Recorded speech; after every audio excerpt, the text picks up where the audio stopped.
Finance minister Nirmala Sitharaman ने मोदी 3.0 सरकार का फर्स्ट बजट प्रेजेंट कर दिया है और जैसे जैसे बजट की अनाउंसमेंट होती गई, शेयर मार्केट में गिरावट बढ़ती गई। जब बजट ऐलान खत्म हुआ तो शेयर मार्केट पूरी तरीके से डूब चुका था। सेंसेक्स में 1200 पॉइंट से ज्यादा की गिरावट देखने को मिल चुकी है, वहीं निफ्टी में 1% से ज्यादा की गिरावट आई। सबसे बड़ा सवाल यही खड़ा हो गया कि आखिर ऐसे कौन से ऐलान हुए जिसकी वजह से शेयर मार्केट में इतनी बड़ी गिरावट देखने को मिली और निवेशकों के करीब 10 लाख करोड़ रुपए डूब गए। तो एक्चुअल में बजट ऐलान में मार्केट रेगुलेटर सेबी और आरबीआई की उन चिंताओं को उभारा गया है जिसकी चर्चा बीते कुछ दिनों से दोनों तरफ से की जा रही थी। बजट में सरकार ने सिक्योरिटीज में फ्यूचर एंड ऑप्शंस में सेल परचेज करने वाले निवेशकों पर टैक्स बढ़ा दिया है, जिसका असर शेयर मार्केट में भी साफ देखने को मिला। तो चलिए अब समझने की कोशिश करते हैं कि आखिर सरकार ने बजट में सिक्योरिटीज में फ्यूचर एंड ऑप्शंस में सेल परचेज पर कितना टैक्स बढ़ाया है। यूनियन बजट 2024-25 की अनाउंसमेंट करते हुए सीतारमण ने सिक्योरिटीज के फ्यूचर एंड ऑप्शंस एसटीटी यानी के सिक्योरिटीज ट्रांजैक्शन टैक्स को रिस्पेक्टिवली 0.02% और 0.1% तक बढ़ाने का प्रस्ताव दिया।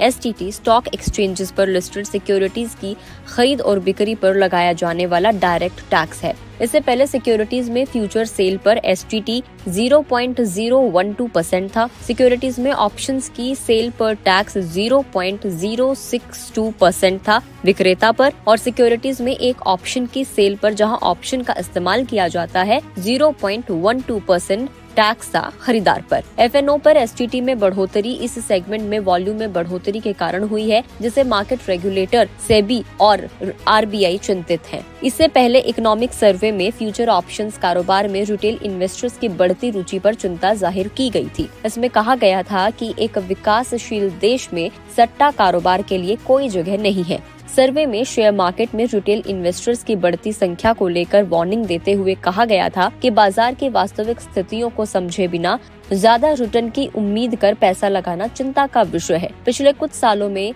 भारतीय पूंजी बाजार में एक्टिविटीज बढ़ी हैं। लोग डीमैट खातों के जरिए बाजार में शेयर्स की डायरेक्ट खरीद बिक्री कर रहे हैं या फिर इनडायरेक्ट रूप से म्यूचुअल फंड के जरिए बाजार में निवेश कर रहे हैं।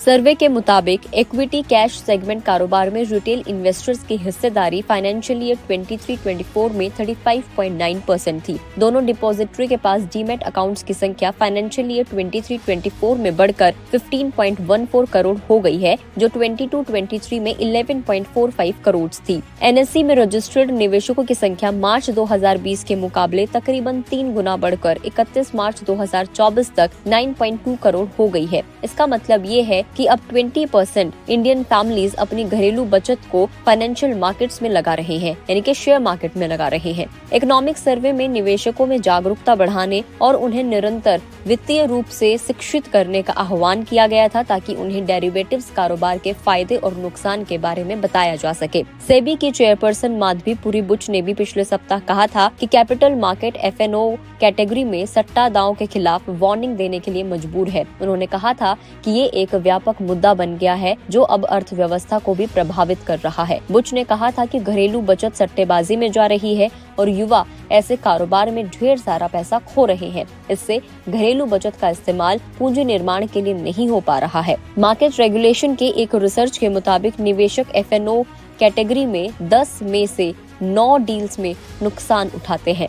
हालांकि अगर आज बजट के बाद की बात करें तो भले ही शेयर मार्केट दोपहर 2 बजे के बाद रिकवरी मोड में दिखाई दे रहा था, लेकिन सिक्योरिटी में फ्यूचर एंड ऑप्शन पर टैक्स बढ़ाने के फैसले के बाद शेयर मार्केट में बड़ी गिरावट देखने को मिली।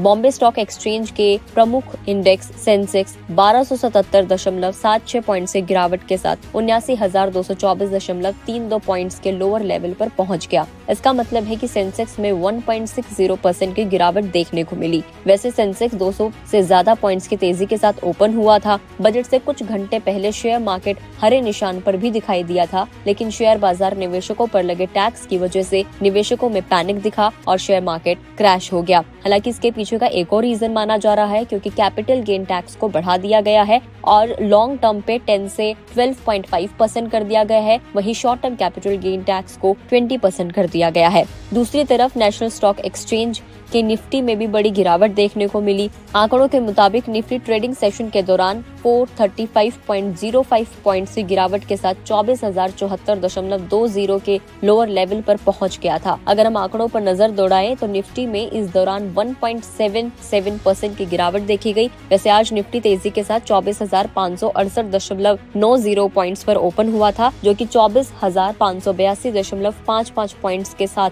दिन के हाई पर भी पहुंच गया था। लेकिन बजट के ऐलान के साथ ही निफ्टी में भी बड़ी गिरावट देखने को मिली। अब शेयर मार्केट में इस गिरावट की वजह से निवेशकों को मोटा नुकसान हुआ। एक्चुअल में निवेशकों का नुकसान या फायदा बीएसई के मार्केट कैप पर डिपेंडेंट है। अगर बीएसई का मार्केट कैप बढ़ता है तो निवेशकों को फायदा होता है और मार्केट कैप घटता है तो शेयर बाजार निवेशकों को नुकसान होता है। अब अगर जल्दी से हम लोग बात कर ले तो किन शेयर्स में तेजी देखी गई है, तो बजट के बाद सबसे ज्यादा तेजी टाइटन के शेयर्स में देखी गई। दोपहर तक इसमें 6% से ज्यादा की बढ़ोतरी आ गई थी। इसके बाद आईटीसी और टाटा कंज्यूमर प्रोडक्ट्स के शेयर में तेजी देखी गई। इनमें 3% से ज्यादा की तेजी आई। इसके अलावा अडानी पोर्ट और एचयूएल के शेयर्स में 2% से ज्यादा की बढ़ोतरी हुई। गिरावट की बात करें तो सबसे ज्यादा एल&टी हिंडाल्को के शेयर्स में आई है। दोनों कंपनियों के शेयर्स में 3% से ज्यादा की गिरावट रही। इनके अलावा ONGC, Shriram finance, power grid corporation और बजाज फाइनेंस के शेयर्स में 2% से ज्यादा की गिरावट देखने को मिली। तो ये कारण रहा जिसकी वजह से आज शेयर मार्केट में निवेशकों का पैसा डूब गया